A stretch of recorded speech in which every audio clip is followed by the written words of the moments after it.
Bonsoir à tous et à toutes, mes chers amis. Je tiens à dédier ce cours pour l'élévation de l'âme, l'Elohim Nishmat, quelqu'un qui m'était très cher.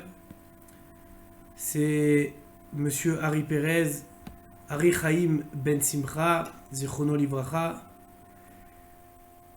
que Akadosh Baruch Hu l'a pris dans cette terrible épreuve.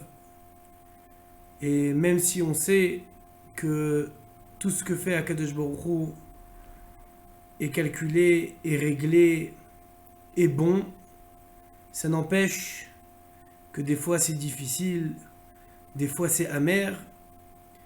Et comme lorsque quelqu'un prend un médicament par exemple, ce médicament peut avoir un goût amer, mais c'est bon pour lui de le prendre. Alors on ne comprend pas. Nistarim Darki Hashem, cet homme représentait pour moi la bonté, la douceur, la simcha, la emunat rachamim. Il était un grand Omer Torah. Et j'espère que grâce à notre étude, Akadosh Baruch Hu va le recevoir comme un roi. Yiratzon shiti nishmato tzura bitzro achaim.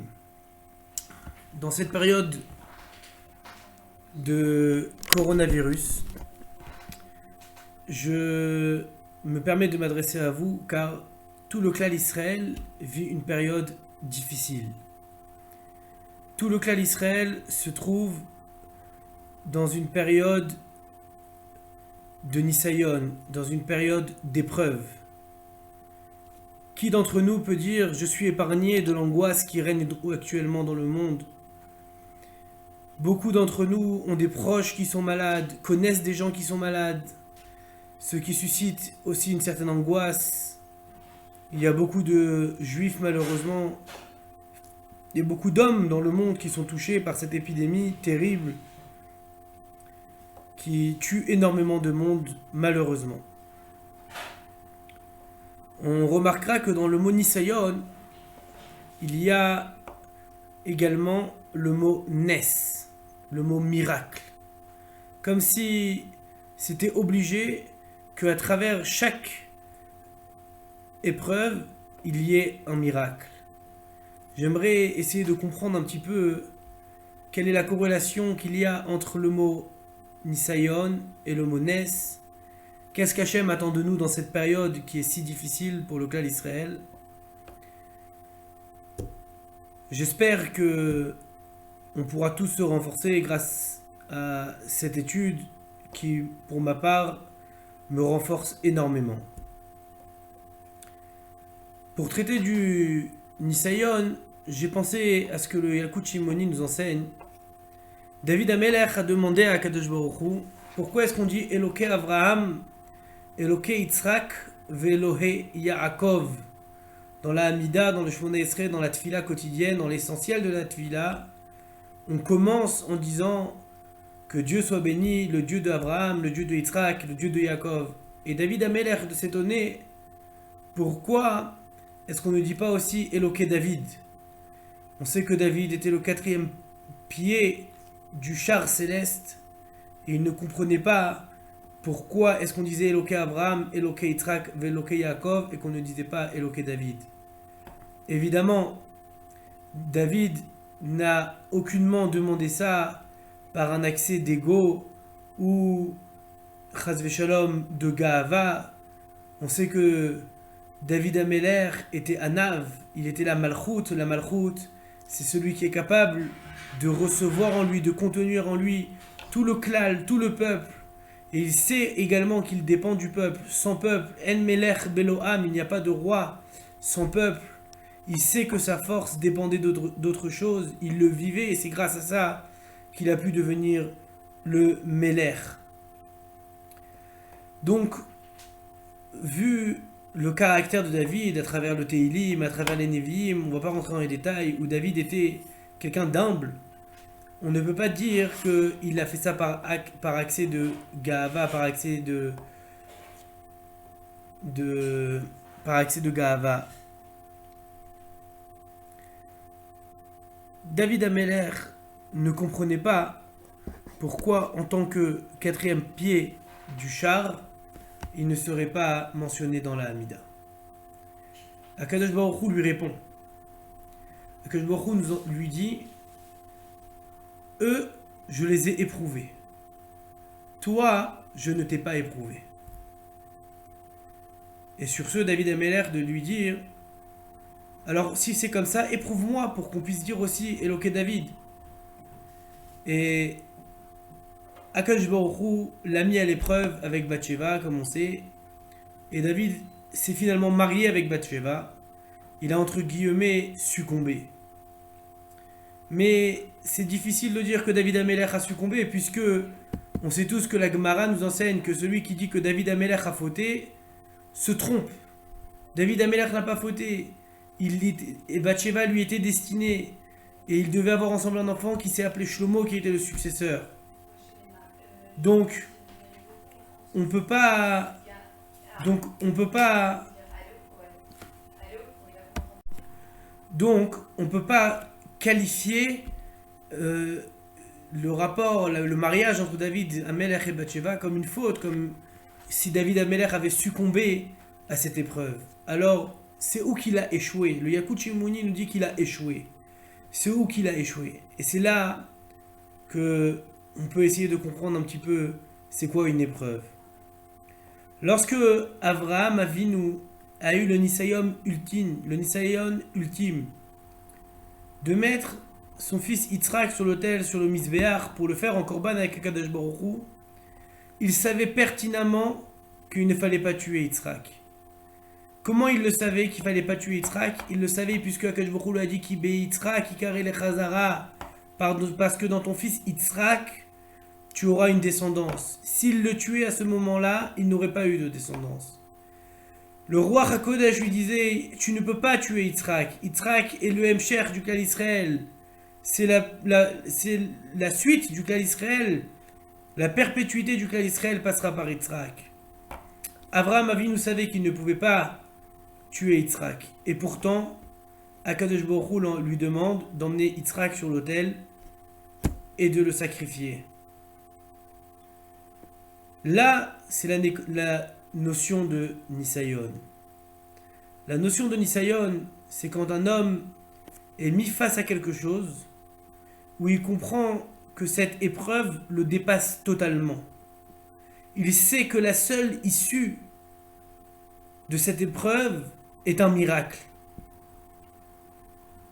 Lorsqu'un homme arrive dans une épreuve et il se dit je vais faire comme ci, je vais faire comme ça. Par exemple, si quelqu'un est malade, chas v'shalom, et il dit on va aller voir ce médecin, ce professeur-là, on va essayer ce traitement-là et ce traitement-là.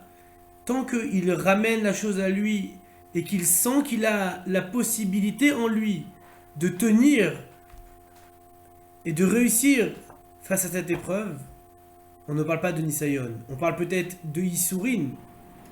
On parle peut-être de souffrance, mais on ne pourra pas parler d'épreuve, en tout cas pas de Nisayon. Certes, il y a des difficultés, même en essayant de pousser des portes à gauche, à droite, en tentant certaines choses, on ne peut pas parler de Nisayon. Être confronté à un Nisayon, c'est ressentir que cela nous dépasse totalement. Cette épreuve me dépasse, c'est trop dur pour moi. Mais avec en même temps une conviction forte, une conviction certaine que si Akadosh Baruch Hu m'a mis dans cette épreuve, c'est que je dois passer par là. Avraham Avinu le savait, mais il a pris le couteau. Le Chumash lui dit Vaishlach et yado. Il a envoyé sa main parce que s'il s'écoutait, il n'aurait pas pu le faire. Il n'aurait pas pu agir de cette manière. Il a envoyé sa main comme s'il s'était détaché un petit peu de lui-même. Il s'est dépassé pour pouvoir réussir à accomplir ce Nisayon, pour pouvoir cette épreuve-là que Akadosh Baruch Hu lui a demandé de réussir.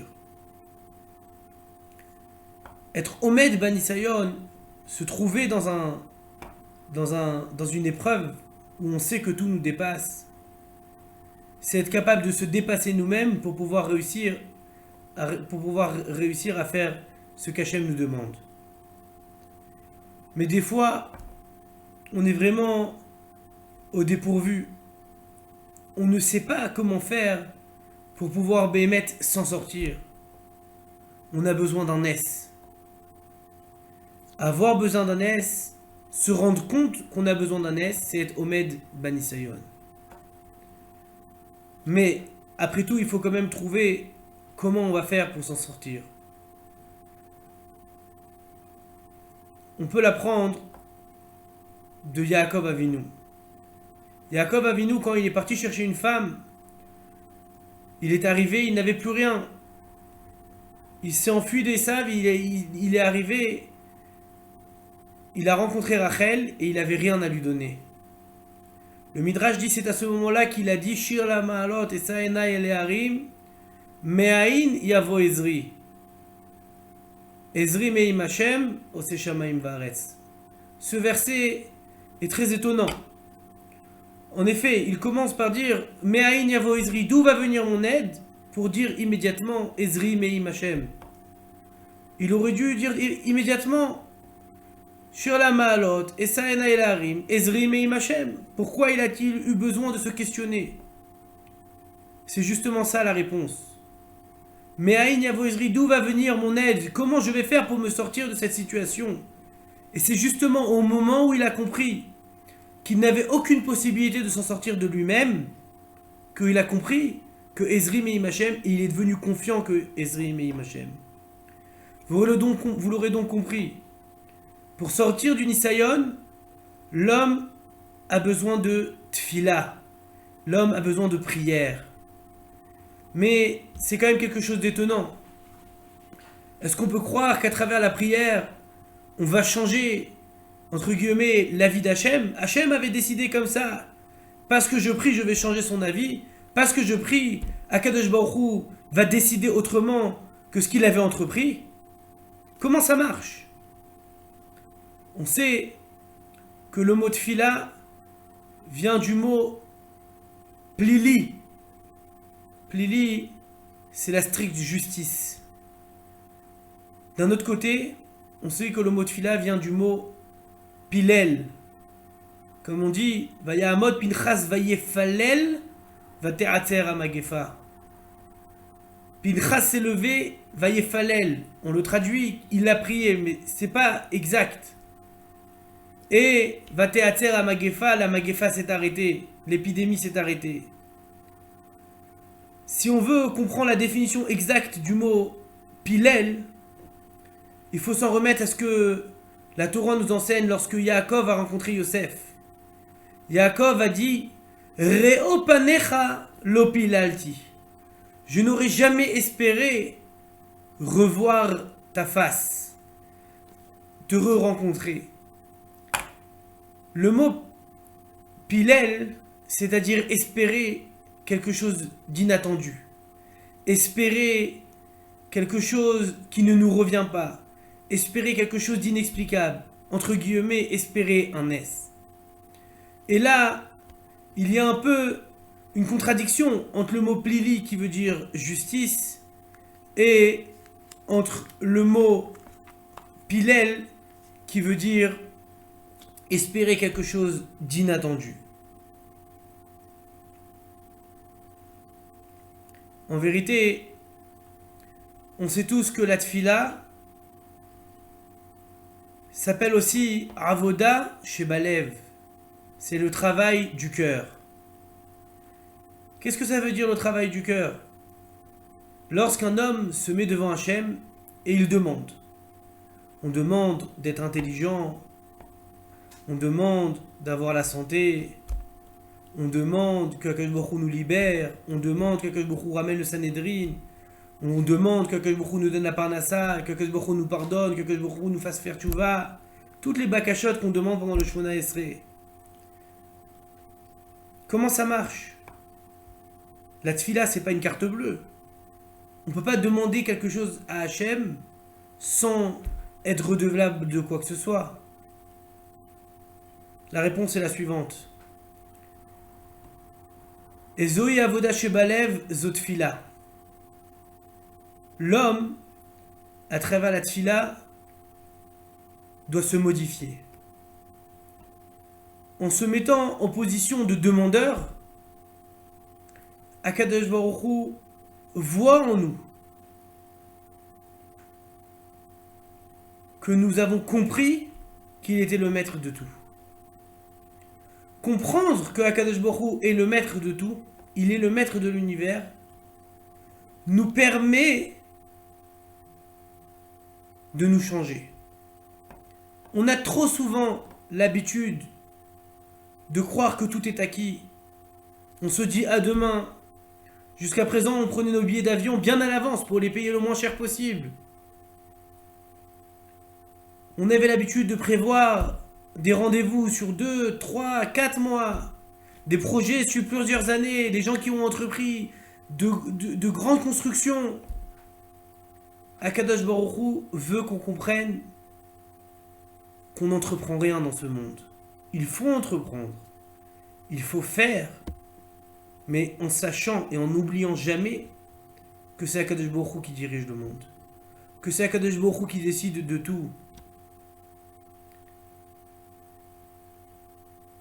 On ne peut pas espérer, nous, humains, diriger le monde. En me mettant en position de demandeur devant Akadosh Baruch Hu, je me rends compte, je prends conscience que Akadosh Baruch Hu, il dirige le monde. Je deviens une autre personne. On voit lors de la création du monde que le 3e jour, Akadosh Baruch Hu a dit que les arbres ont poussé. Et pourtant, lors de la création de l'homme, il y a écrit Terem mitzmiach, ils n'ont pas encore poussé. Ki Adam la avod et Adama aïn, car il n'y avait pas encore d'homme pour servir la terre. Il y a comme une contradiction. Akadosh Baruch Hu se contredirait-il? Aurait-il créé les arbres, les avoir fait pousser le 3e jour et finalement ils n'ont pas poussé? Le Rav Pinkus nous dit qu'on apprend de là que Akadosh Baruch Hu, de son côté, il avait tout fait. Akadosh Baruch Hu, de son côté, avait fini le projet. Les arbres étaient prêts à pousser. Mais il manquait juste l'homme qui devait travailler. À ce moment-là, il n'y avait pas encore eu la faute. C'était quoi le travail de Adam Arishon à ce moment-là? C'est ce qu'on a dit, Ezoi Avoda Shebalev Zoutfila. Avec Akadosh Baruch Hu avait besoin que l'homme se rende compte que tout procède d'Akadosh Baruch Hu. À partir du moment où l'homme était là pour se rendre compte de cela, alors ça pouvait pousser. Hachem de son côté avait déjà tout donné. Tout était prêt. Tout était prêt en potentiel.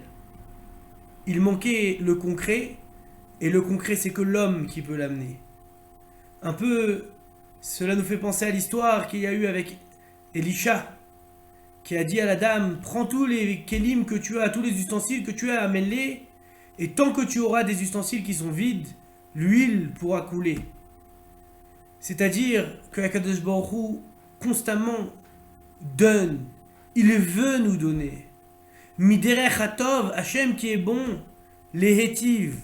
L'habitude d'Hachem qui est bon, c'est de donner, c'est de bonifier, c'est de donner le maximum à nous, les humains, et en particulier le clan d'Israël. Mais pour mériter cela, il faut être un réceptacle, il faut être un récipient. Il faut qu'on soit capable de recevoir ce qu'Hachem veut nous donner. Et pour être capable de recevoir ce qu'Hachem veut nous donner, il ne faut surtout pas croire que nous sommes nous-mêmes, entre guillemets, des dieux. Il ne faut pas se servir à soi-même, mais au contraire, il faut se rendre compte de la grandeur d'Akadosh Baruch Hu. Se rendre compte de la grandeur d'Akadosh Baruch Hu, c'est lui laisser sa place. C'est laisser la place à l'existence d'Hachem dans notre quotidien qui permet d'amener le Mashiach. C'est ce qui, en vérité, faire cela, c'est permettre à la malchoute d'Hachem, à la royauté d'Hachem de se dévoiler dans le monde. Et c'est ce qu'on attend tellement depuis des années et des années. On attend que la Malchut d'Hachem se dévoile dans le monde. Chaque année à Rosh Hashanah, on prie avec ferveur que la Malchut d'Hachem, la royauté de Dieu, se dévoile dans le monde. On l'espère. On attend la venue du Mashiach sans cesse. Alors je ne suis pas en train de dire que le Mashiach va venir demain. Je ne suis pas prophète. Même Yaakov Avinu qui a voulu dévoiler quand le Mashiach va venir, Nistalka mimenu Ruach HaKodesh, il a perdu le Ruach HaKodesh à ce moment-là. Mais il est évident, tous nos sages l'ont dit, chaque génération, il y a des moments qui sont propices. Nous sommes certainement dans un moment propice. Akadosh Baruch Hu nous aide dans cette entreprise en mettant le monde à plat. Quelque chose d'invisible, invisible, va nous permettre de nous rendre compte de la grandeur d'Akadosh Baruch Hu. Vous savez, on a tous besoin de brachot, on a tous besoin de siyata d'Ishmaya dans cette période qui est difficile et cette période qui est trouble. Cette période où on voit pas loin, on ne voit pas clair. Pour être zoché à la bracha, dans Parashat Balak, on apprend que lorsque Bil'am a voulu maudire le clan Israël, il a vu que le clan Israël était Shochen Ishvatav, il y a écrit dans le Passouk. Chacun résidait chez soi. Et c'est d'ailleurs sur ça qu'il y a écrit dans la Torah Ma'atovu Ohalecha Yaakov Mishkenotecha Israël. Qu'est-ce qu'elles sont belles tes maisons, tes demeures, Israël. Rashi nous explique que Bil'am a vu que les portes et les fenêtres des uns n'étaient pas contre celles des autres. Personne ne regardait chez l'autre. Et sur ça, il y a écrit Vatissa Ruach Elokim Alpanav. Bil'am, il a eu une inspiration divine qui lui a fait comprendre qu'il ne devait aucunement maudire le clan d'Israël. Mais je vous demande, n'est-ce pas logique de ne pas regarder chez les autres? N'est-ce pas logique de ne pas pratiquer le voyeurisme? Bien qu'aujourd'hui, on tend à ça. Je pense que plus de la majorité de la population mondiale ont Facebook, étalent leur vie, mettent des photos d'eux-mêmes, Instagram. Mais ce n'est pas là le propos. C'est normal de ne pas pratiquer le voyeurisme. C'est normal de ne pas regarder chez les autres. Qu'est-ce que Bil'am a vu de transcendant à ce moment-là? La réponse est très simple, mes amis. Au contraire, Bil'am a vu que personne ne regardait chez les autres, mais pas parce qu'ils avaient envie ou pas envie, ils se retenaient de regarder chez les autres. Ça n'intéressait personne de savoir qu'est-ce qui se passait chez les autres. Ça n'intéressait personne de savoir comment l'autre servait Hachem. Chacun était capable de créer une réelle relation avec Akadosh Baruch Hu, une relation intime avec Akadosh Baruch Hu. Et c'est cette relation intime avec Akadosh Baruch Hu qui donnait de la force à chacun.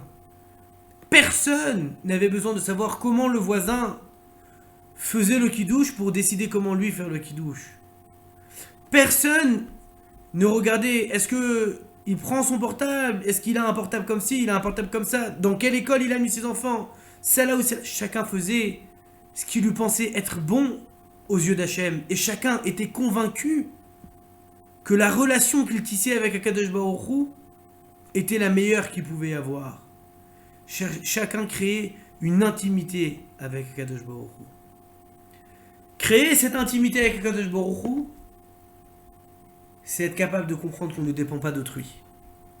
Je me fiche du regard des autres. Ce qui m'intéresse, c'est comment Akadosh Baruch Hu va m'apercevoir. Si on comprend cela,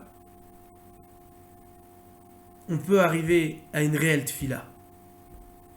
La tfila, c'est comprendre que Akadosh Baruch Hu est celui qui nous donne. C'est se mettre en position de receveur. Lorsqu'on a une épreuve, Akadosh Baruch Hu a fait un chesed, il nous a fait, dans sa grande bonté, il nous a facilité, entre guillemets, la chose. Akadosh Baruch Hu nous a permis de nous rendre compte, lorsqu'un homme vit une épreuve, que tout dépend d'Hachem. C'est pour ça, mes chers amis, que il faut profiter de cette période de confinement mondial, où chacun est retranché chez lui. Le regard de l'autre n'existe plus. Il ne compte plus pour personne. Mais, comme nous l'avons dit au début du shiur, nous avons tous quelqu'un que nous connaissons, Chas v'Shalom, qui est malade. Et nous avons tous les yeux levés au ciel. Nous avons tous le cœur qui pleure et qui est déchiré pour le matzav du monde et du Klal Israël en particulier. Nous espérons tous à un lendemain meilleur. Et nous savons tous qu'aujourd'hui, cela ne dépend de plus personne. Cela dépend seulement d'Akadosh Baruch Hu. Il faut travailler en soi cette réelle conviction. Être Omed Banisayon, c'est comprendre qu'on a besoin d'un S. J'ai d'ailleurs entendu une fois du Rav Biderman, chez Irie, que Nisayon, ce sont les mêmes lettres que le mot Nes, Yavan. Et on sait tous que Yavan, la Gemara nous dit, c'est Chocher, c'est l'obscurité. Yavan, c'est la Chorma, c'est la sagesse, c'est l'intelligence, c'est la culture. Toutes ces choses-là qui nous ont nourris durant toute notre existence sont en réalité l'obscurité. C'est ce qui empêche la lumière d'Akadosh Baruch Hu de rayonner. J'ai parlé cette semaine avec un médecin. Il me disait, Michael, je crois plus en la médecine. Un virus, il ne croit plus en la médecine. Quelque chose qui est microscopique, qu'on ne peut pas voir à l'œil nu, transforme notre vision. On se rend tous bien compte que Akadosh Baruch Hu dirige le monde, et on se rend tous bien compte que sans le vouloir d'Akadosh Baruch Hu, on ne peut arriver à rien. Je finirai ce shiur en faisant une tfila à Akadosh Baruch Hu du fond du cœur, avec le cœur brisé, pour toutes les personnes qui sont malades, notamment le Rav Reuven Shmuel Ben Mazal, qui était mon premier Rav de Gemara, je pense, et le Rav Yoel Blodé aussi, à qui je pense, qui sont tous les deux très fatigués et atteints par le virus. Qu'Akadosh Baruch Hu envoie à tous les malades du Klal Israël, atteints par le virus ou pas. Faut pas oublier qu'il y a d'autres personnes qui sont malades toute la vie, toute l'année. Qu'Akadosh Baruch Hu iten lahem refoua shelema umelea bekol ha'evarim ubekol hagidim b'zchut kol hatzadikim hatanaim ve'amoraim. Vehi ratzon que Akadosh Baruch Hu nous délivre très rapidement de cette épreuve terrible et que nous puissions tous très bientôt reprendre une vie communautaire, une vie où il y a le minyan, une vie où on peut accomplir toutes les mitzvot pleinement, mais tout en sachant qu'une communauté ne correspond pas à du communautarisme. Chaque un est une personne. Kol ha-mekayem nefesh achat mi-Israël keilu kiyem olam malé. Chaque personne qui sauve un juif de la mort, c'est comme s'il avait fait un monde entier. Chaque personne a sa valeur. Il faut être capable aujourd'hui de mettre les bonnes lunettes et d'évaluer chaque chose à sa bonne valeur. Et c'est comme ça, j'en suis sûr, que nous pourrons recevoir Bezrat Hashem très prochainement la Bessora du Mashiach. Et Ratzon, qu'on se voit très bientôt, Birushalayim à Benouya. À bientôt. Organiser un cours avec un Rav de Torah Box, avec le service Torah Box chez vous, c'est enfin possible. Paris, Lyon, Tel Aviv, Madrid, Bruxelles, Montréal, Casablanca. Torah Box vient à votre rencontre. Organisez un cours gratuitement, chez vous, entre amis, au travail ou dans votre communauté. Dans une ambiance chaleureuse, un Rav de Torah Box donnera une conférence et répondra à toutes vos questions. Réservez rapidement sur notre site, par email ou par téléphone.